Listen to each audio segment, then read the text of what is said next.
Thanks for tuning in, everybody. In today's episode, we're going to be discussing Thus Spoke Zarathustra by Friedrich Nietzsche, written in the year 1883. What a good read it was. We're going to be covering a whole bunch of topics from this book in today's episode, including the idea of the Superman, self-surpassing, the will to power, the eternal return, all great ideas. And we're super excited to share that with you. But before we get into today's episode, we want to remind you that liking, subscribing, sharing the video is a great way to support the channel. We'd be extremely grateful for that. And you can find us on all podcast platforms. Make sure you go check those out. Drop us a 5-star review. And follow us on all our social media platforms. All the information you need will be down in the description box below. And without further ado, let's get into this.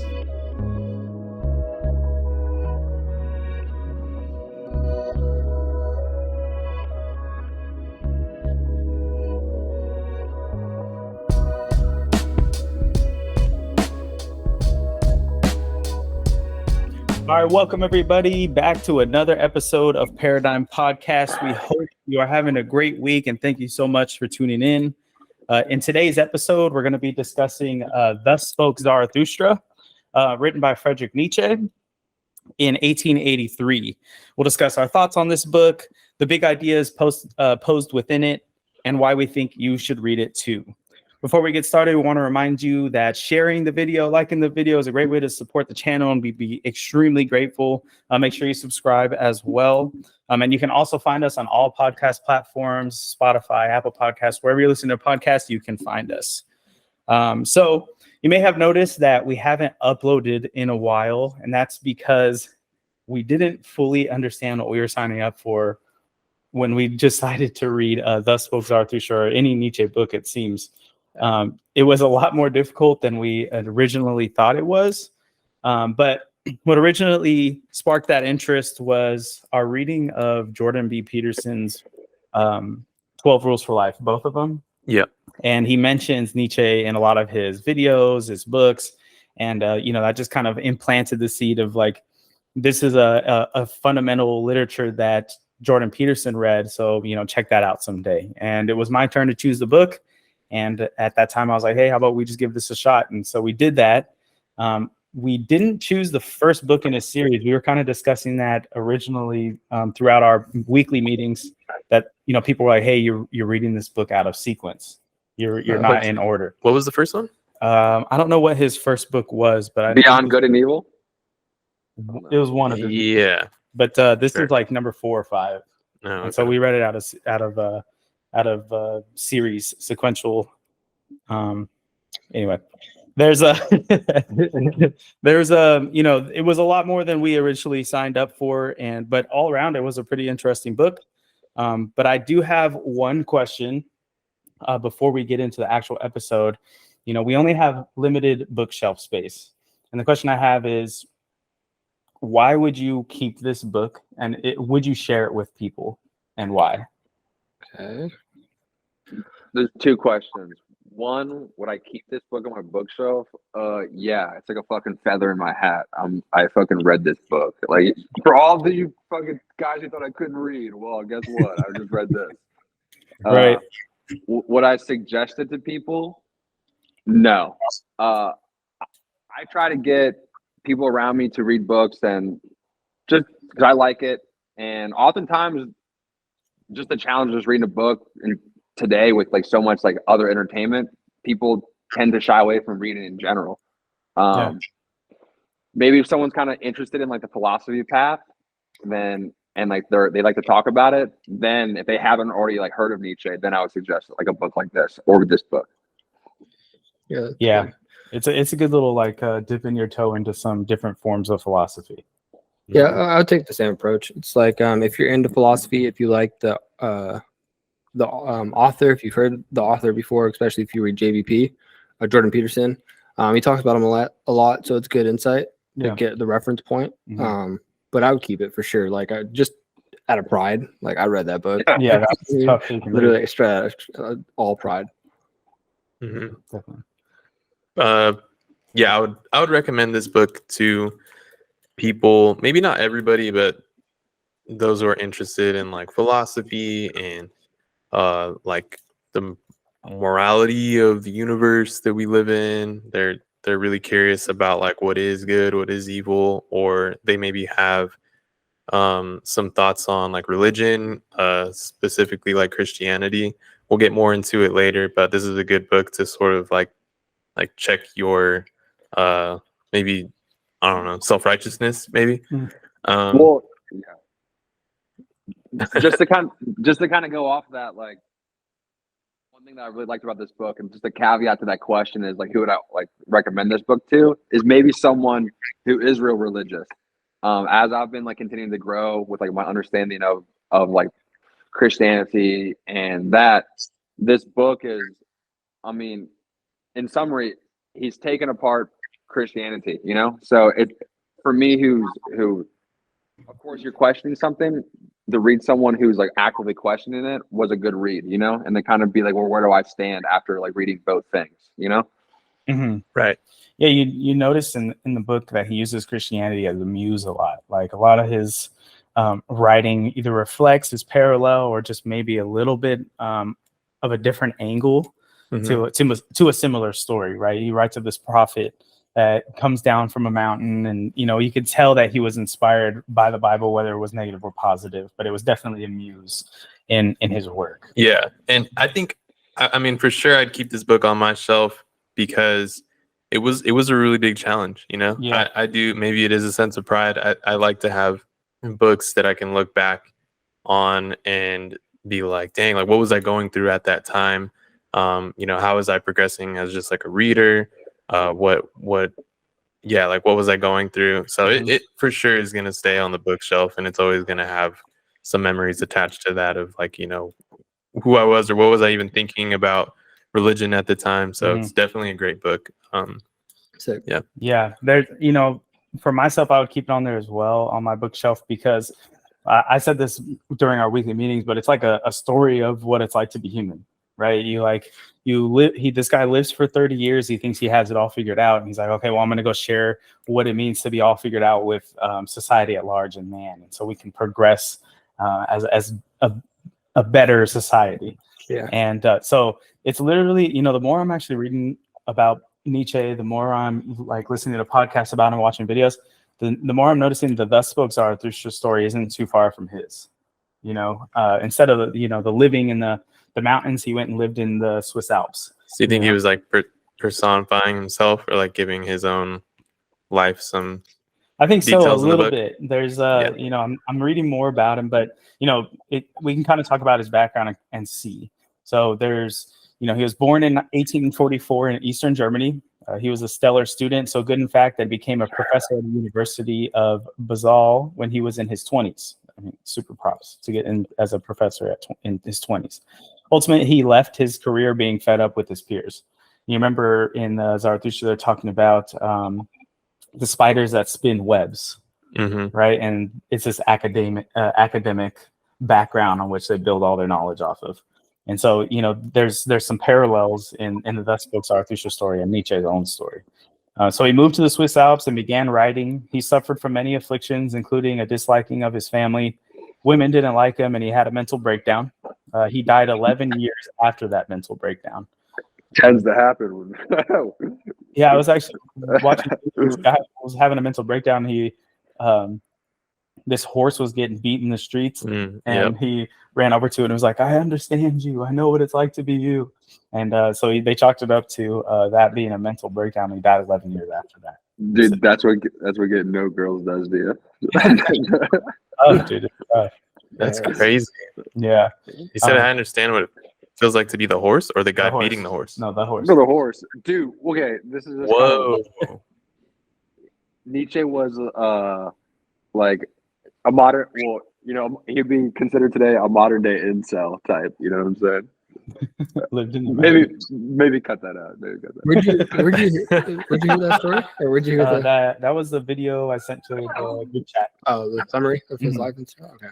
Right.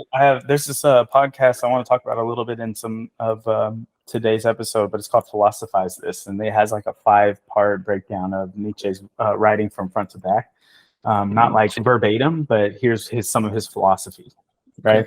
And there was some pretty good stuff in there, like the will to power. I'll kind of mention that, but a little bit about his belief his beliefs. Nietzsche's dad was a pastor, and due to that, Nietzsche grew up in Christianity. Many of his paradigms are counter to Christian values or just off a little bit. They're not fully parallel. And he calls for people to leave Christianity. His, one of his big sayings was there was two main culprits. What was it? There was two main religions or vices in Europe during his time, and it was alcohol and Christianity. And both of them solved all your problems. At least they make you feel that way. So that's a little bit about his background. Before we jump into his actual big beliefs and kind of philosophy that was laid out in Thus Spoke Zarathustra, have to send a massive, massive shout out to a fellow YouTube channel named The Bronze. Without his amazing breakdown of Thus Spoke Zarathustra, our weekly conversations would not have been as great as they were. If you are reading Thus Spoke Zarathustra and would like to hear an amazing breakdown, make sure you go check out his channel. That will be linked down in the description below.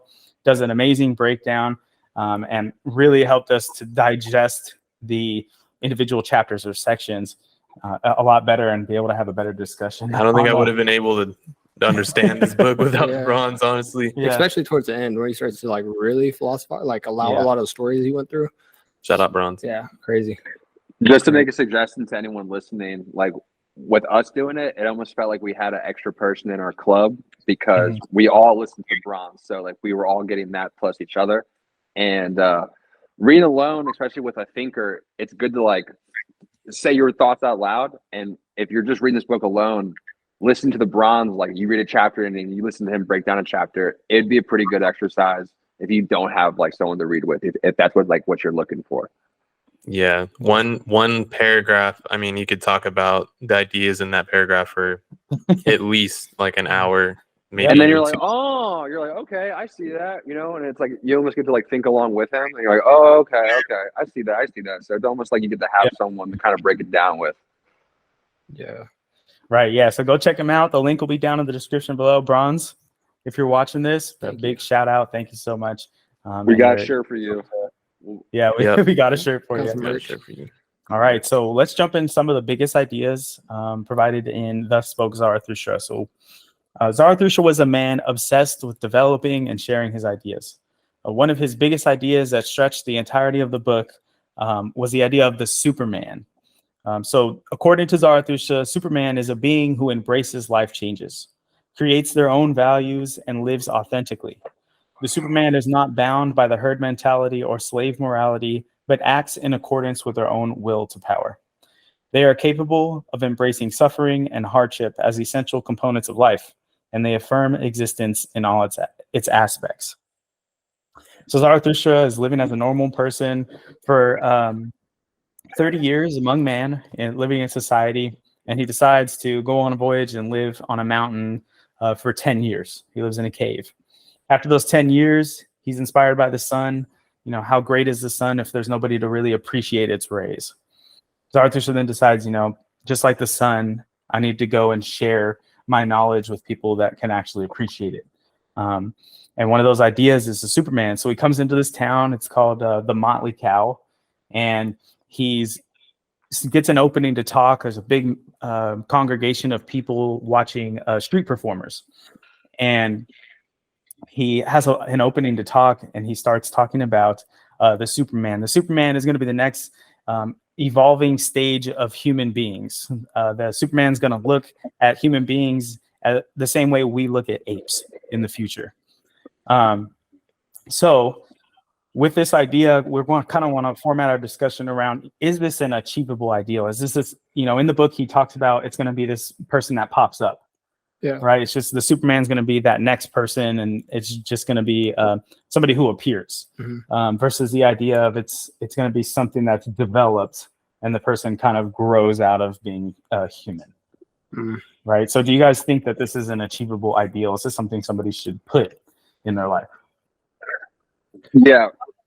For me, this closely relates to, in the Bible, one of the key things you could take away from it is that you should try to live your life as close as, it's like, what would Jesus do? As close to Jesus as possible, because he is the archetype of what a perfect man is, because he's God in the flesh as a man. So he gave us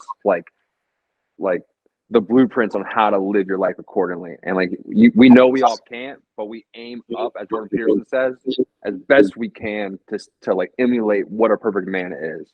Like, and in this book, instead of Jesus, there's this new idea called the Superman, which is like pretty much humans constantly aiming up will eventually be something that even Zarathustra doesn't know right now, right? That's what he's like saying.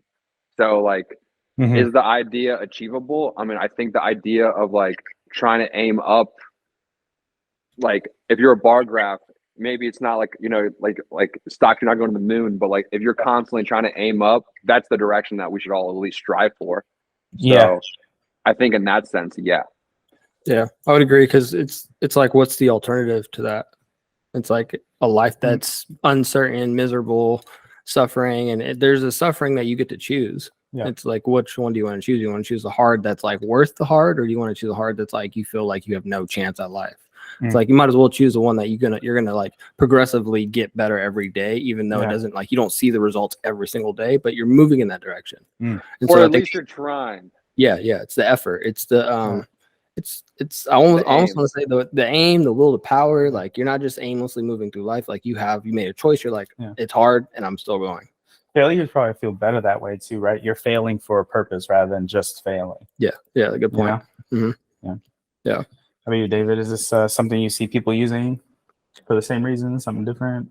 For sure. I think John and Devin covered it pretty well. I agree. I do think it's a good idea to aim for something better, like a better version of yourself, or maybe what you could be if you simply just like set your mind to it. Like, I'm going to keep doing this thing and then keep trying, failing. But as long as it's in this direction, at least I aimed, and it ended up lower than where I wanted to go, but it was still lower than going nowhere.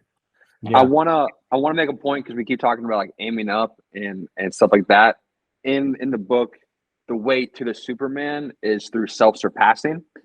So when we're talking about aiming up, it's because he's talking about like the route towards the Superman is by man constantly self-surpassing, and like that being compounded over. He doesn't know like how many generations. He goes, but eventually we keep self-surpassing, we're gonna figure it out of like what the Superman is. Right. Yeah. So that's a good segue into kind of what we're going to discuss moving forward. But the Superman and what John mentioned, the self-surpassing, weren't initially in the beginning of the book they weren't working together to create Superman, right? So the idea of what Superman is, self-surpassing to become the Superman, wasn't in his kind of doctrine. It was original blueprint. Right. The original blueprint wasn't like that. So he's traveling, he's learning new ideas, but he figures out, you know, with these new ideas that I'm wrong in some of my old ideas. And, you know, his original idea of the Superman is just going to be something that appears, this next version of human that's going to appear and just kind of look down on us like we look down on apes. He's learning that the ideal of the Superman is something that has to be developed, right? And so he calls that self-surpassing. And, you know, you mentioned it as aiming up or aiming higher. Is there anything else you would use to define or describe self-surpassing? Dude, I think aiming up is like so fucking like on the money for that, you know? Yeah. I think John mentioned it last time, but just even if you have no aim, at least aiming somewhere, like even having an aim is better than nothing. Yeah, right. Be conscious of your efforts. Right. Yeah, it makes me think of Ray Dalio's video Principles. The artwork for that, this guy gets out of his box, he looks up to the mountains and sees this glowing gem, which like symbolizes his goal on top of a mountain. And then he hikes up to the top of the mountain, and he gets to that gem, and the gem moves to the next mountain. But it's like the perfect description of that. It's like you develop into the human being you have to be to achieve that goal, and in order to achieve the next one, you have to progress as well into a new form of yourself, self-surpass to achieve the next goal, and so forth until you become or something like it. You're kind of making me think, because you mentioned like we would look down on them like we look down at apes. Like in my place right now, I have pictures like all over the place, and like I can clearly see a picture of me and David from probably like 4 years ago now, and before we start recording, David was talking about how he got a new PR for squatting, or where he can do 225 sets of 10, and like that David in the picture that I'm looking at could not do that. Oh, So yeah. like, would you like if you were able to put those two Davids in a room, like which David would be looking down on who? You know, Yeah. That's like a form of like aiming up in a particular category and self-surpassing in a particular category. And like if we're trying to do that in like as many conscious categories that we can handle without being overloaded, we should be able to look back at ourselves from 5 years and like not look down in the sense like I'm superior, but maybe have some pride that like I've learned some new skills, maybe Right. I've become healthier or whatever, you know, like you haven't been stagnant or less than in like the past 5 years. You've been able to actually like go up a little bit, you know? Right. Yeah. And I think, that's actually a really good exercise. Is like, even looking back on myself at 20, 21, 22 and seeing who I am now at 28, it's like, I'm super glad it's an upgrade and an evolve in a positive spiral. Mhm. You know, like just aiming towards something, you can end up being something that you didn't even think, you know? Yeah. So the aiming up is super good. We recommend checking out the book, and go to ChatGPT and look up what Nietzsche says about self-surpassing. I think you might enjoy that. So, John kind of mentioned it a little bit, but I wanted to hear about you guys' personal lives. How are you implementing the idea of self-surpassing and aiming towards a Superman? John mentions that you're squatting, you're getting your physical dimension of life up with 225 squats. Yeah. That's yeah. a 10. Like, okay, so in the physical dimension, you're doing that, but maybe in other dimensions of your life, how are you implementing self-surpassing? For me, I've been reading. We've been doing these monthly challenges with the group here at Paradigm, where we read books from the Bible, and I think those challenges, or those things that we've been doing, have been helping me self-surpass in a way where I wouldn't. Spiritual way. Yeah, spiritual sense, where I'm starting to look into my own life of like, maybe how I was living or how I used to think like, and Your beliefs and principles. Yeah, my beliefs and principles. I've been able to make changes to my life, and I think that for me is surpassing something. Like if I looked at the older version or the younger or the previous version of myself, I would have been like, whoa, I didn't think that I would have made these decisions. But that's like a spiritual sense of surpassing. Physical, yes, Nice. there's that too. And then yeah, I'll say those. Yeah, those are Spiritual. Mm-hmm. Yeah, those monthly challenges of reading the Bible have been definitely increasing spiritual feelings around. Yeah, I would agree with the spiritual dimension. I picked up we've all picked up the Bible a bit more. I'm relatively probably the newest to the Bible. Like this is my first year reading it, or ever. This is my first time ever reading it. Yeah. In that aspect, the spiritual aspect, yeah, I think the comfort level has definitely been broken. Other areas like the physical dimension that's been a consistent uphill. I've always been moving up from there. I don't think there's too much that I like need to work on there. I would say like more financial or like the material world. That's where like I find I need to get more uncomfortable and be living in fear more. Like for me, for instance, an example is like talking to people that I wouldn't normally talk to develop a relationship that I need to develop. Okay. And that's living in the world of breaking that fear barrier, breaking that uncomfortable barrier to get to the next level of, okay, that didn't work. What in the conversation maybe deterred them to make them not feel comfortable or make them not understand what you were telling them. Yeah. So it's always a learning and communication. Yeah. And so those three, I would say the spiritual, physical, and the material. I don't know what I would call that social awareness. Yeah. All right. Those are the things I work on the most. Nice. Trying to break that barrier. So your idea of a Superman is somebody who can develop relationships with maybe new clients or new people in order to, develop yourself with 100%. Yeah. Okay. Yeah. Nice. John, you implementing the Superman and self-surpassing and anything? I'll just share what I like about our group, and to anyone who's listening, is that David mentioned the monthly challenge. We meet weekly and we have like a weekly challenge, and so we set weekly goals. And I like to think of it as like a machine, where it's like I load the goals that will help me, that I'm thinking currently will help me be better by the end of the week, you know? Mhm. And I keep plugging in like these little things where it's like, I want to do this, I want to do that. And so that's been one way I think that it's like I almost have like, I have like a mechanism or like a tool to help like aim my thing at, instead of kind of it just being like loosey goosey. You know, people always say like write that shit down or whatever. And like, I've never really believed in that, like in a journal, like I want this or I want that. But like me having a machine, it's like, okay, well, I know what I need to do, you know? So like, let me start there. So that's been really good for me. Or good for us too, you know? Yeah, definitely. Yeah. So basically through our weekly goals, we disincentivize failure and incentivize this whole machine, as John stated it as. You know, there's a cost to not doing your goals, but basically the idea of it in Nietzsche's maybe paradigm is, we have an idea of what it is to be a Superman at this stage, that'll achieve us a Superman in a later stage, and these are the kind of mini goals that I have to do this week and accomplish in order to get to the next step. And you know, that's kind of been how we've been using as a group the idea of Superman and self-surpassing is to these kind of weekly goals, small steps. Definitely. For myself, I've been working on the more mental side. I'm working on writing and publishing a thesis for my master's degree. And, you know, the Superman ideal I have is that the Superman can articulate himself orally and through writing.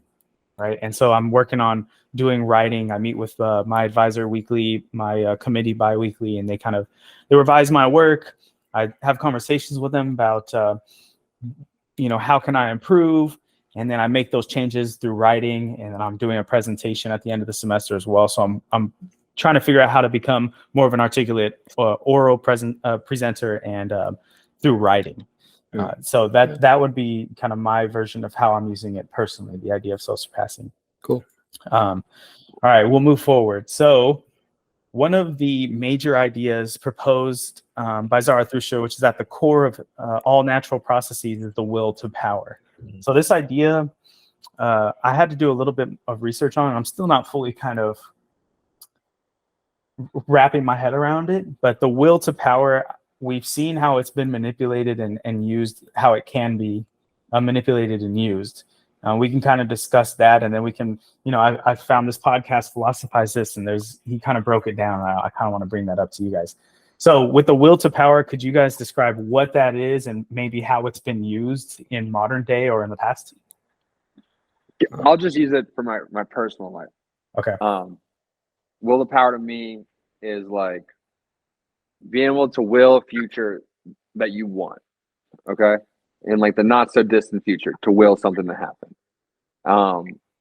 I've been doing jiu-jitsu now for like a year and a half, and the John before starting jiu-jitsu wanted to be someone who could do that shit. You know what I'm saying? Yeah. And when I started, if I would face myself now from like the two people, I'd fucking absolutely like fucking dominate myself. I'm like, I can actually hold my own. I'm like learning the thing. So by taking the necessary steps, which is like going to class, dedicating, you know, how many hours a week to like learning the thing, practicing, like drilling, I've been able to now live in a future that I imagined that wasn't quite there yet, but I made it happen. You know what I'm saying? Yeah. Nice. Yes. Far from what I heard from that podcast, actually, and that's pretty interesting. You pretty much nailed it. You know? Yeah. So Philosophize This, he says Nietzsche's will to power means basically living a life that's truly you, right? And realizing a future that you wanted, right? So one of the arguments against the whole reason why will to power actually came into the idea is, you know, why do people do what they do is the big question. And some people thought it was a will to survive, right? But then you look into the animal kingdom and you see that, you know, animals don't do everything out of a will to survive. If they did, they wouldn't go check this little area for food, right? It's more, you know, you see animals take risks. If that wasn't if a will to survive was at the base of all natural processes, we wouldn't see risk in the animal kingdom. And so his idea was, well, then what's the reasoning for it? And he comes up with the idea of will to power. And it's basically the whole reason behind natural processes is to realize a life of truly becoming who you truly are. Right. And so you see a future. This is what I want it to be. And I'm going to do everything to realize that dream. Yeah. Right. And that was the idea of will to power. It kind of took me a little bit of time to wrap my head around it, because you can see how it could be manipulated. Right. Mhm. Like if everything's about power, everybody comes to the table with their own idea of what power looks like. And, if that can be used in a negative way.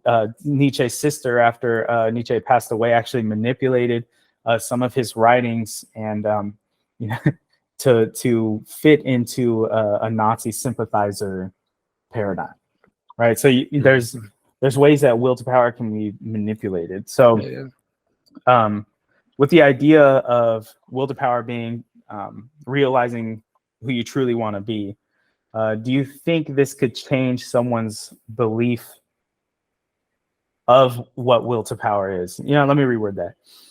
Do you think this is something that people can use in a positive way in their life? I mean, yeah, duh. Yeah, I think a lot of it comes down to experience and the will to like just continue to grow. The way you develop that power is through time, and that time is developed through experience, right? Mm-hmm. Like you wouldn't give someone, let's just say, power out of the womb, because they don't know anything. They don't have enough knowledge to spread on to people to benefit other people or to harm other people. They're still like infants.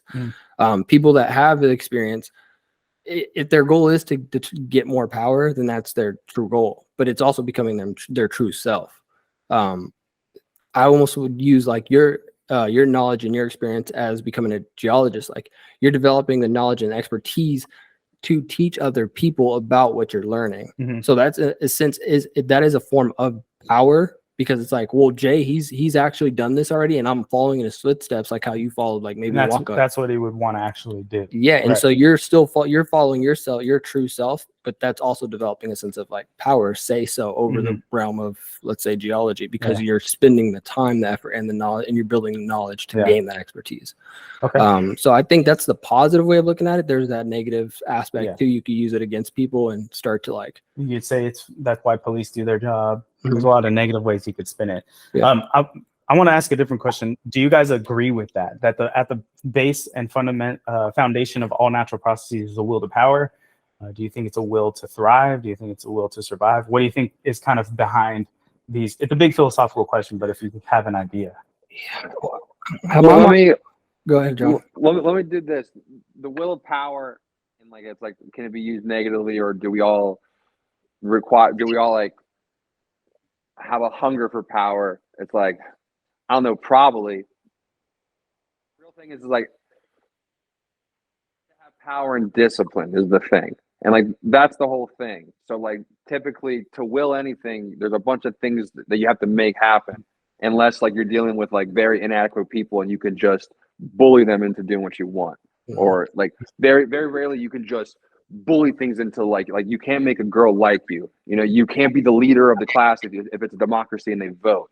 So like what people want, for example, like they want strength and discipline. And like what talking about jiu-jitsu again, I feel going to jiu-jitsu and practicing that, practicing being in tough situations, practicing how to defend myself and how to fight, it allows me to have inner confidence to like stand, to be calm, and to like accurately think, So like never am I hungering for power over people around me. I'm hungering for inner power so people around me cannot influence me.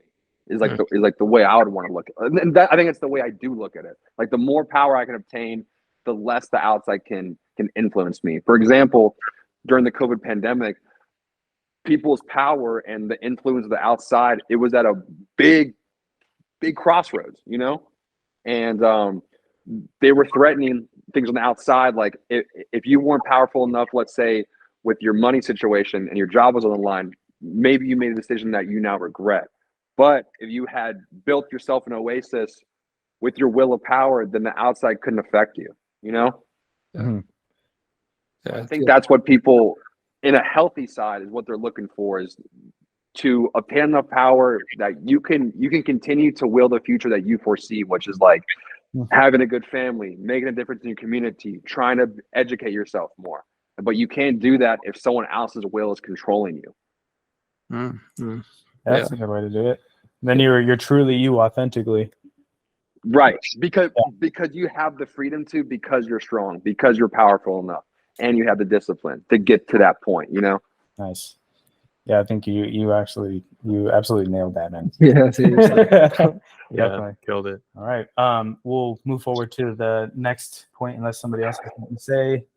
No. Good. All right. Move forward. So as the story's concluding, Zarathustra, he went on this big journey, and now he's on his way back to the mountains that he started the book from, back to his cave.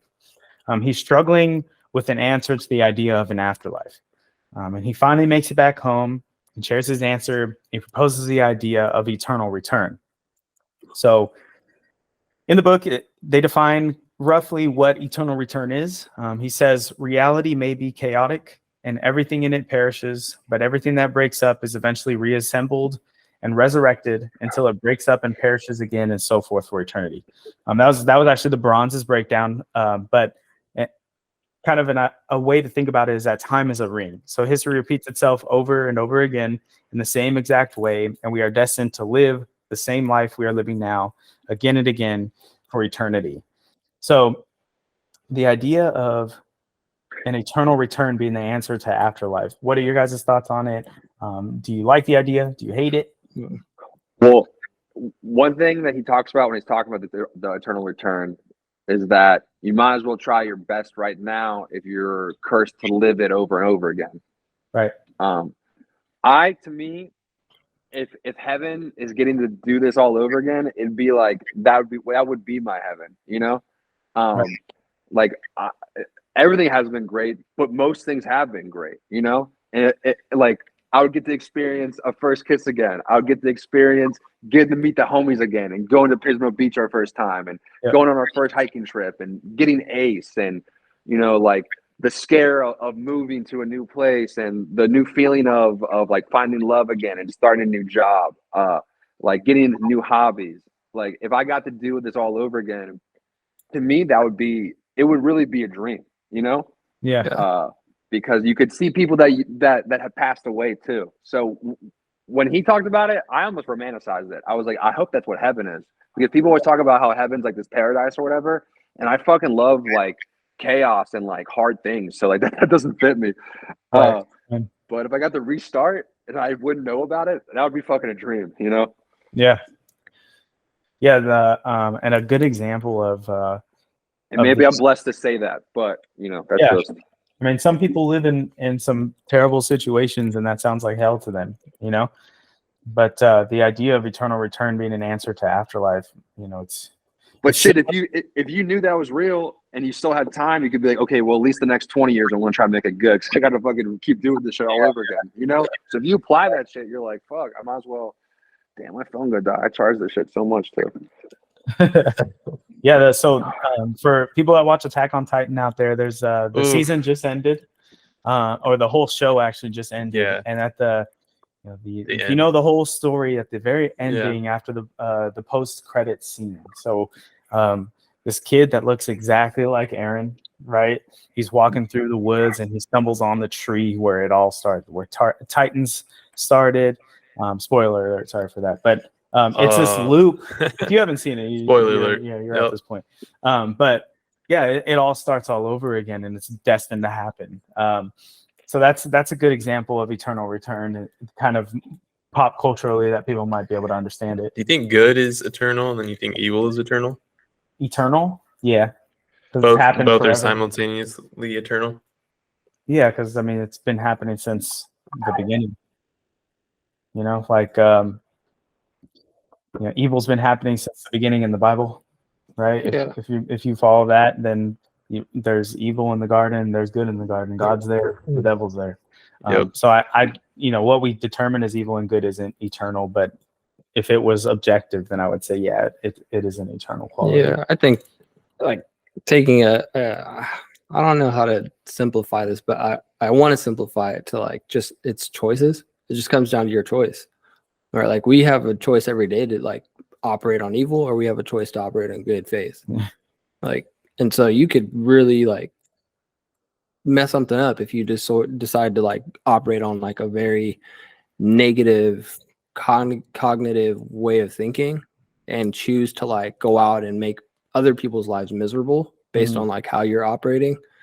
And you could also do the same thing like on the opposite end. Like you can go out and just like always have a smile and always like be generous to people, even though people are like, it's not maybe reciprocated or it is reciprocated. No matter what they do to you, you're always going to give that good faith. You're always going to have like a good heart for people. And the choices you make, I think at the end of the day, it just comes down to your choice.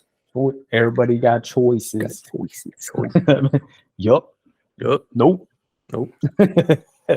Yeah. So when we were originally having this discussion, we would do these weekly. The idea of eternal return kind of, you didn't really like it, right, Dev? Yeah. Could you kind of describe why maybe it kind of matches somebody out who's watching?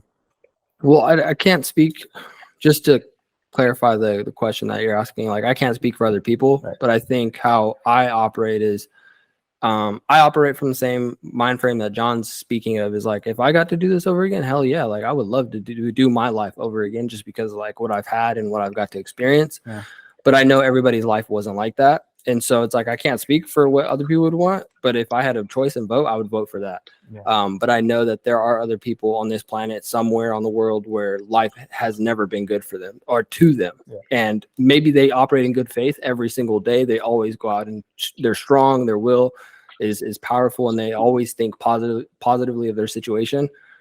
It doesn't change their circumstance though. And so it may be rough for a very long time before they ever see any light at the end of the tunnel. And so I think in general, if I were to put everybody into like a box, then like it's hard to make that statement that like everybody would want to do their lives over and over and over and over again. But I think that's out of our control, right? Like yeah, I mean, you can't make statements about everybody. That's like why there's true. like, I mean, yeah. So that's why like me personally, I would do it. But the idea of life being like a ring where like this is a starting point and you're going to end up at the starting point with like say another generation, I think is like a little bit faulty, just because like you can come from nothing and establish everything, and then your life for the next generations are like very good.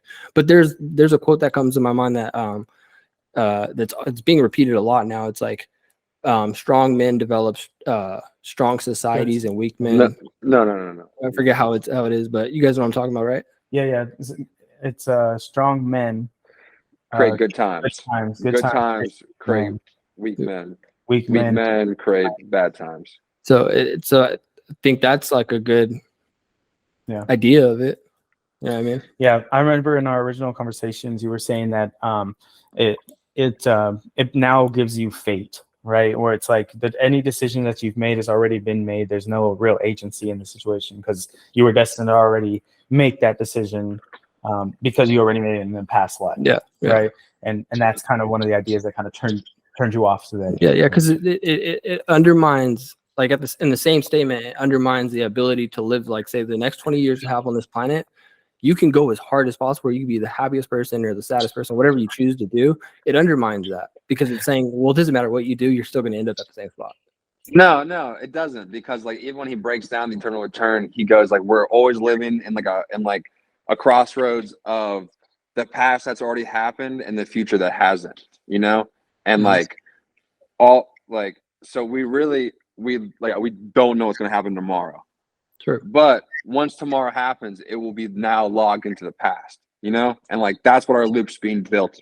Like we're making our own loop. Like we haven't finished it yet, but once we do, it'll finish the loop, So like the fate, literally your fate is how are you piloting through life?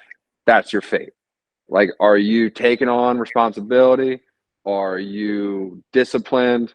Or are you like the 7 sins? And like they're called 7 sins because maybe they're like hallmarks of bad habits that if you would have to live your life again, they would kind of suck, which is like filled with gluttony, like stuff like that, right? Mm-hmm.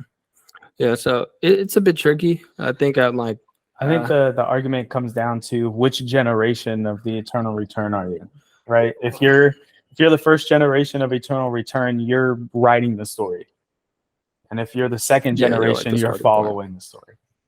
Yeah, but you never know that though, you know. yeah, it never, Right. yeah, it never works like that. But Because we've been here for so long. Right. If what Nietzsche is proposing in this book is, then he, look at it like you're the first generation. So live life as you would want to repeat it. So when you're here, second generation, you'll enjoy the actual eternal. Yeah, someone will repeat your situation. Yeah. It's almost guaranteed. No, like the real thing, like shit, dude. It would be so sick to see my grandma again and like make waffles with her in the kitchen. Like I would like that would be such a dream, you know? Yeah. So if let's say the eternal return is true, is there anything you would change about your life right now? Eternal returns. I would fucking not have sold my house and waited 2 years and made $100K. No, right now, what would you do? Like, what changes would you make right now if eternal return was a real thing? Oh. Well, I like to think that I'm doing the best Johnny can. You know, I'm trying at least. So I'm pretty proud of like my effort and my discipline. I know pride's a sin, but I like to think that I'm actively trying, and I'm happy. Yes. Yeah, that's a good point, because that's like if I could choose something to change, like it's not like I would choose something to change. I think I'm waking up every day going 110%. So it's like, what more can I do to like get where I'm going a bit faster? I don't know the answer. I think that's why I'm going 110%, to find the answer, to see if like all of this is going to pay off. You know, how about spending more time with family? But see, shit, I'm fucking doing that. You know, like. Sorry, I'm speaking for myself. You know, like I see my parents every Sunday. Like I make a day for it. You know. Yeah. I fucking. Yeah. Yeah, and I be trying. Yeah, all of our situations are different. Like even speaking to the people like watching, like the family I have here is relatively close. Like how John mentioned his family, he can see his family. Like I could see my family, like my mom and my brother, and then I have family like that's a little bit scattered. Yeah. And then there's circumstances that come with it that you have to like determine the opportunity cost. Like, is the cost of going and flying and doing whatever you got to do to go spend the time and spend the energy and efforts to go see them, or is it not? It's like, it's black and white, but we like to complicate everything. And so dude, it's cool. Yeah. All right. That's the idea of eternal return. Was there any other key takeaways or big mentions you feel like we missed? Or is there anything interesting you found in the book in particular that was worth mentioning? There's so much in this book. Yeah, when we're talking about the will of power, will to power, I think it's good to have context of where Zarathustra was coming from when he first came down the mountain. Yeah. He would run into villages of people that were very had a lot of gluttony and just did not have like belief in other people, at least like how he was writing the stories. And then when he would go back to the mountains, or even what's that? The Isle of Man, where he was with his friends and he had to leave. The Happy Isle. It gave a great he gave great perspective of like not everywhere in the story he acknowledged that people were just negative and didn't have faith for the next generation. He didn't leave it at that. Like he found areas of the world where people developed friendships and had good connections, but there are also places that were just like, why aren't you guys thriving? Why aren't you trying to be better? Why aren't you, and whatever better looks like for that village or whatever, and why are you guys putting other people each other down? Because it takes a toll on everybody. You're talking about when he's mentioning the rabble? Yeah, the rabble. There's a few villages that the rabble's the guy that like walks the line. No, the rabble is the like the herd mentality, right? It's the whole herd. Yeah. And so he mentions that there's a few stories like that. And then when he finally gets back to the mountain, he's developing like quote unquote the disciples in a way. Like and it's interesting to read that book, but I think it's great context because that's how he's developed that strong belief of like will to power should be like almost every human's superpower. That should be your Superman, is the will to power. So a couple things that I liked about the book just to touch on was, one, he used really great like analogies and like imagery to, if you're familiar with the Bible, like a lot of times he would like use stuff like a lamb or do stuff that was, they're very known as like Christian imagery, and without outright saying it, he would use that same imagery to represent like a character or philosophy or a group of people in the book. Right. That to me was like, just artistically, that was really great. It was like great writing, you know. Yeah. Another Amazing writer. It was crazy. Yeah, so like I really like that, and like to catch that, and like to like, oh, okay, I get what he's trying to say, because like that's supposed to represent this in Christianity. I like that a lot. Another thing is that just like an idea that I remembered is, at one point in the book, he meets this man and he calls him the ape, and this man is a metaphor for people who take the doctrines of different things and they recite the things perfectly, but their actions and their meaning behind the things are not aligned with what the things are originally supposed to convey. So when I heard that, oftentimes growing up, people were Christian and like go to these mega churches and stuff, and like I think that they're they're kind of apes in the way of that, like they were saying the things, but I didn't feel any depth to them, you know. Mm-hmm. Yeah. And there's a lot of people like that, and the line that Zarathustra does as like a final like check to the guy he's labeled the ape, is that he's like, you say all the things that I've said, but you say them out of hate, and I say them out of love. I was like, damn, dude, that's exactly right. A lot of times people like take God's word and like twist it, you know, and they can be hateful with it. And it's like, that's not the intention, you know. So I like that a lot. He refers that, or is that his?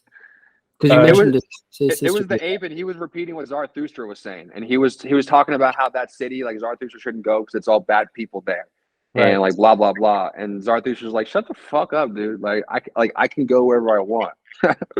He says, if it's so bad, then why are you still here? Damn, he said, super hot fire. I spit that. Live by what you're preaching. Then basically, if you're following my doctrine, then you shouldn't even be here, right? Yeah. One of the interesting ideas that I came across, kind of listening to podcasts and watching videos,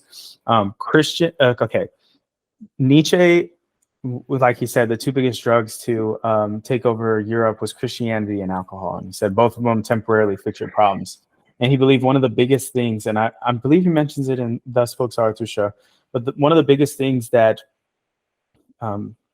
he believes Christianity goes wrong is by it makes the idea of envy a bad thing.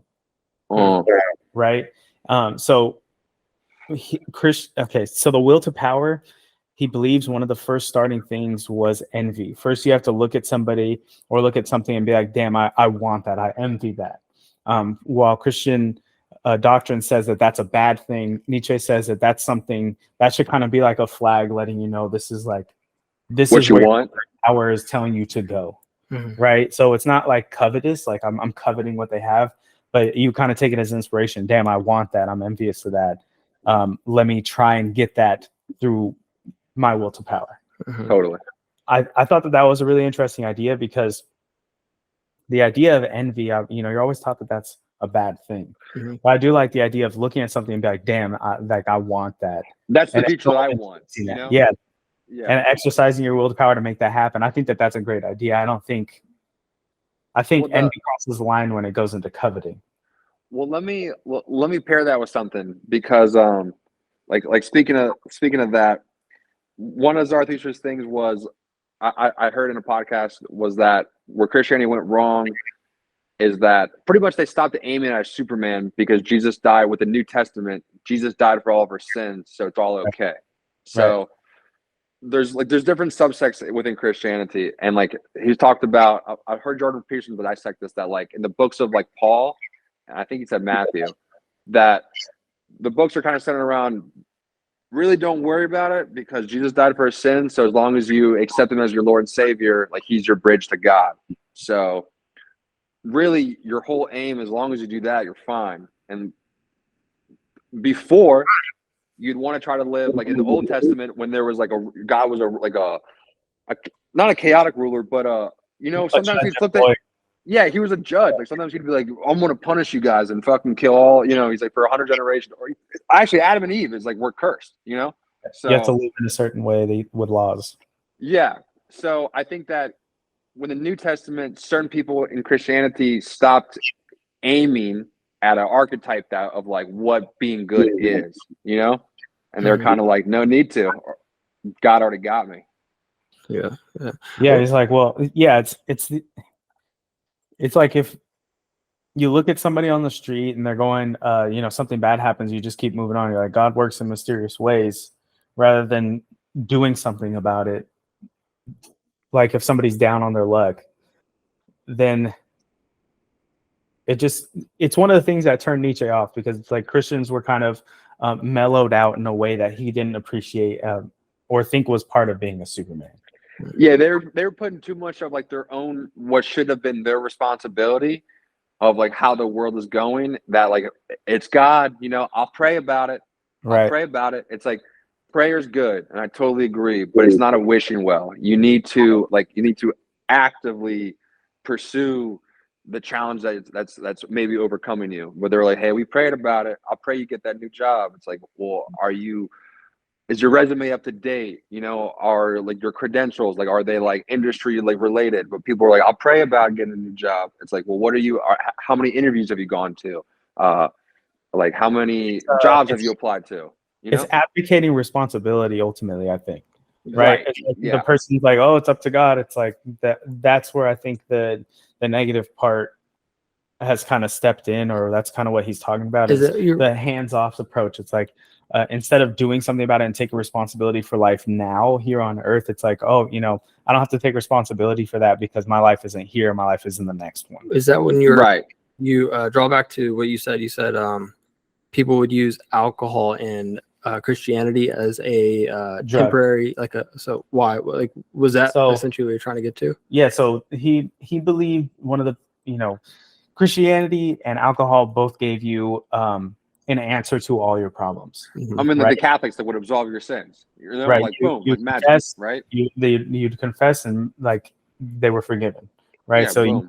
you could be a bad person and just not take responsibility for that by, whether it's alcohol, right, where you just drink and it makes you feel like your problems are now solved, at least for the meantime, right? And Christianity is like, okay, I sinned, I can go, sorry, God, forgive me, and then all of a sudden the debt's paid, right? And not just that, not just sin. It's like, oh, like this overcomable challenge is facing me. I'm gonna pray about it, because now it's in the Lord's hands. So it's off my plate now, right? We're instead like of actively doing something. And which is like, again, I want to say, I don't know, the discussion of like how to pray properly is maybe up to debate, but obviously, like venting about your problems, asking for direction from God. Yeah, I get it. Right. But it's not a wishing well. There's no magic that's going to happen. Like it's still you walking the road. Right. And Nietzsche, I think at the time was like, he's like, hey, they're not doing that because of this religion. People are less and less doing that. Yeah. So that's what he's saying. It's like, that's why he's equating alcohol and Christianity to drugs, because they solve all your problems, even if it's temporarily. Yeah, I can see that. So I thought that those were interesting ideas, and I don't fully disagree with some of that, but overall, interesting. Me too. I think it's kind of like the ape thing, just like. Yeah. So all around, great book. Go pick it up. I would recommend it to anybody that is trying to get into some form of philosophy. A lot of good stuff. Go check out the Bronze. Philosophize This. They have breakdowns of Nietzsche's ideas and his readings. Make sure you go check that out. So thank you guys so much for tuning in to another installment of Paradigm Podcast. We hope you enjoyed the show. Before you take off, make sure to subscribe to the channel, like the video, drop a comment. What do you think about the idea of eternal return? Have you read Thus Spoke Zarathustra? How are you using self-surpassing in your daily life? We'd love to hear it. And follow us on all our social media platforms and podcasting platforms. All the information you need will be down in the description box below. And always remember, the work you put in now equals who you'll be tomorrow. Peace.